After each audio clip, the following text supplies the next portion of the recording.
Hi everyone, my name is Alex. I'm 22 years old.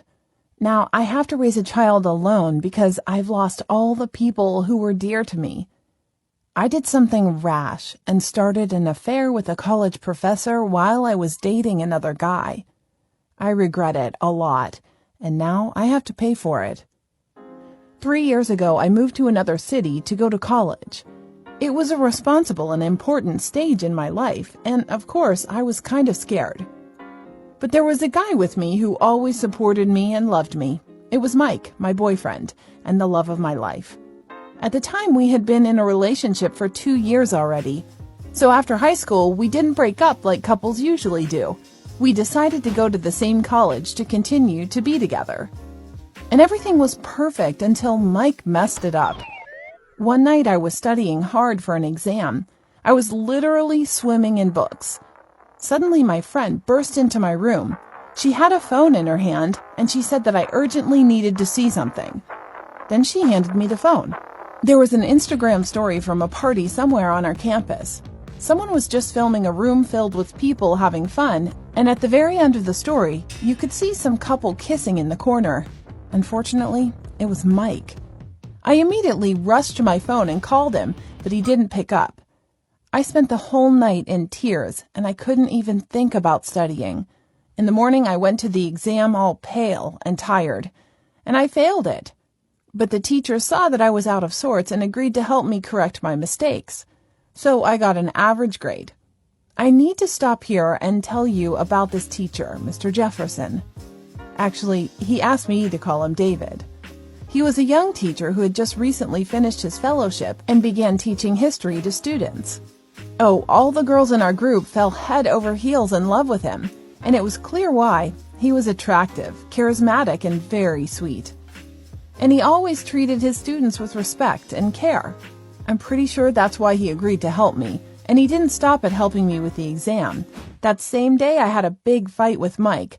I couldn't let go of the fact that he was kissing another girl, and we broke up. I felt terrible because I loved him so much, and I couldn't believe that he had done that to me. That evening, I was sitting at home and just crying, but suddenly I got a message on my phone. It was from David. He was worried about my state of mind that morning and asked me how I was feeling. I know you shouldn't share personal feelings with strangers, but Mr. Jefferson wasn't just an ordinary teacher. I felt more like he was a friend, and I decided to trust him. So I told him that my 2-year relationship had just ended. He felt bad for me, and he tried to cheer me up. I chatted with him until it was almost morning, and he invited me for coffee. He distracted me from my problems and even managed to make me laugh a couple of times, and I didn't even notice how at one point he took my hand and I saw everything in his eyes. Honestly, I felt the same way. Yeah, I guess it was then that we fell in love. It happened naturally, and it was beautiful. My broken heart stopped hurting, and I felt like I could be happy again. So we started dating. Of course, teacher-student relationships are off limits, and we knew it. So we took every precaution. We didn't show our feelings in class or on campus, and we only met far from our campus in another part of town. But a secret always becomes clear. We sat, as usual, in a coffee shop at a table in the corner and kissed, but suddenly my classmates came in, and they saw everything. Not just saw, they even began to laugh and whisper. Oh, that was so awkward. After our date, I was walking home through campus, and I wanted to talk to my friends so that I could ask them to not reveal my secret. But Mike came out of nowhere, and he ran up to me. It looked like he was waiting for me near the dorm. He had a huge bouquet of lilies, and he tearfully asked me for forgiveness. Mike said that he had nothing with that girl and that he loved me. I may have been angry with him, but my favorite lilies calmed me down. He still remembered. After that, we talked for a long time and remembered how good we were together, and Mike asked me to not let his mistake ruin our future. I have to say this basically melted my heart. We had really been through a lot together, and apparently I still had feelings for him. I realized that maybe my fleeting relationship with David was a mistake, and he just showed up at the right time and in the right place. After all, we would have both gotten in a lot of trouble if the authorities of the college found out about our relationship. So the very next morning, I went to see David, and I wanted to say that we needed to break up, but what he told me put me in a stupor. David had a fiancée, and 6 months ago she went to Europe to do her practicum at some university, and all the while they'd been maintaining a long-distance relationship. But now he met me, and he decided he couldn't wait for her to come back, and tonight he broke off their engagement. While I stood in a complete stupor, he stunned me with another piece of news. He didn't care what the college authorities thought of us, and he was willing to quit for me. Should I tell you that after this confession of his, I couldn't tell him that we were breaking up? I would have ruined his life, but I also loved Mike, and I wanted to be with him. So I was in a very difficult position, and I couldn't make a decision. And from that moment on, I dated both of them. I was with Mike all day, and then I'd say I needed to study with my history tutor, and I would go home to David. This went on for months, and I'm not proud of what I was doing, but I couldn't figure out how to get out of this conundrum. I don't know how long it would have lasted, but an unforeseen circumstance intervened, and I had to choose between them. This circumstance was my pregnancy.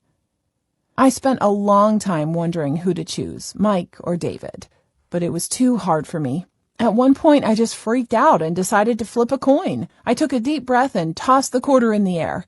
Then I caught the coin, and for a long time, I didn't want to look at the result. I opened my hand, and it was David. That same day, I went to Mike, and I told him I was pregnant with another guy's baby. Don't even ask me how I felt at that moment. It was just awful. Then I broke the good news to David, and we began to change our lives. He quit college because we were planning on getting married, and I was getting rounder by the month. It was probably just my hormones, but I felt safe and happy. David just surrounded me with care, and I knew I'd made the right choice. But everything changed when our son was born. At first, everything was fine, and we felt almost like we could not get enough of our own happiness. But then I started noticing David's strange behavior.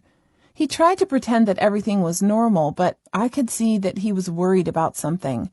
And soon, he told me everything. My husband was worried about the fact that the baby did not look like him at all. Of course, he didn't mean the features of the baby, but the birthmark on his wrist. David had a lilac spot shaped like Africa. He said that his father and his grandfather had the same, but our child didn't have one. Of course, a birthmark wasn't always transferable, and its absence didn't prove anything, but it was still enough to make David worry. And it got me thinking, too, because I was dating both David and Mike at the same time, so the baby could have been from my ex-boyfriend. I pushed the thought away and tried to convince my husband that everything was fine, but he was really fixated on this problem, and soon he came into our bedroom with a gloomy look and said that he wanted to do a paternity test. Yes, we had to put an end to this issue, so we did the test and waited for the results. It was the worst 2 days of my life. There was terrible tension in the house, and we barely even spoke to each other. Then I received a notification that the result was ready, and with shaking hands, I logged into my email and opened the file in the letter. The moment of truth. David was not the father. Well, that seemed to completely come out of the blue. And from that moment on, my life began to fall apart at a crazy rate. David couldn't forgive me for lying, so he filed for divorce. And I don't blame him for anything. I had to move in with a friend for a while because I just didn't have a place to live. I couldn't go back to the dorm with a baby. Plus, I had terrible money problems because I wasn't working anywhere. In desperation, I decided to go to Mike for help. It was his child, after all. This time, I decided not to lie and to just tell him the truth. Unfortunately, the truth was so bitter that it was impossible to bear it. I had lied to Mike about our relationship, and I had lied about the baby, and it backfired on me. He asked me not to hurt him again, and to just disappear from his life. It looks like I was all alone. I had to drop out of college and go home to my parents. Telling them everything was a challenge, too. Now I'm raising a child who reminds me of my mistakes, but I still love him, And even though right now he's just lying in a lullaby and doesn't understand anything, in the future I will definitely raise him to be a good person who will never lie.